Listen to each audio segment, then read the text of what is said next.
someone who spent a career trying to advance women's issues and women in politics, how are you personally feeling when you're watching Sarah Palin get close to the second most powerful job in the world?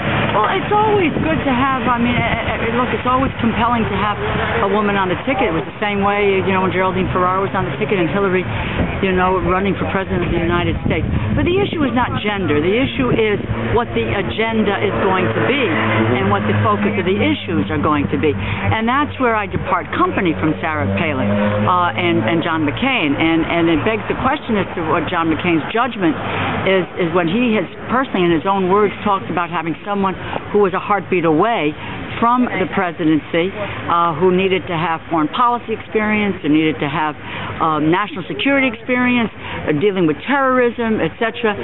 So that is, and this is someone who, at least by all appearances, doesn't have and then that the argument kind of can be thrown back at people who advocate for women. You're going to say, who's to say a woman can't? Well, no, I don't say that a woman, can't. But at the moment, this is not someone who, at a moment's notice, immediately, which is, I say, take a look at John McCain's words. He said he wanted a running mate who could immediately take on these kinds of issues.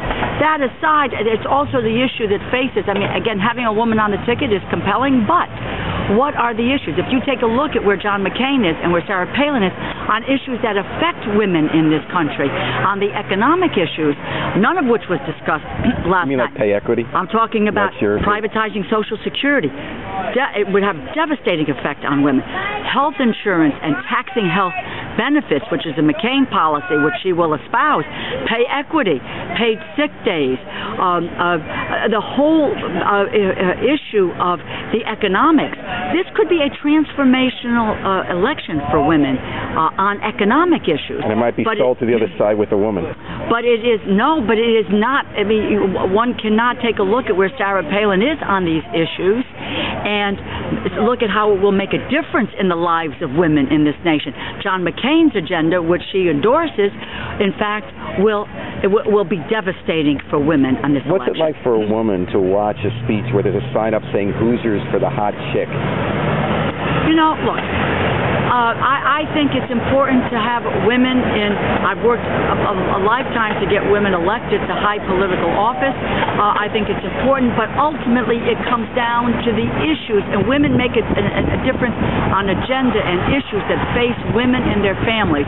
John McCain, Sarah Palin are not going to make a change for women in this nation, for the middle class, or for working women, for that matter. Well, thanks. I know you got to get to the offense. Yeah. What I was saying, and I totally get this argument about why someone who's from women's issue want to be for them. How did it feel at a gut level when you've worked a lifetime about advancing women to see last night's speech? Did it feel like a nightmare? Did it feel I thought it was a very negative speech.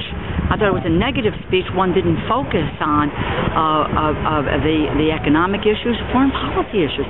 No mention or discussion of the war and how to responsibly redeploy. No mention of the economic issues that women are facing. Even if you wanted to move in the direction of focusing in on women and understanding that agenda, today women are the most economically marginalized group in our society. And Sarah Palin did not address those issues.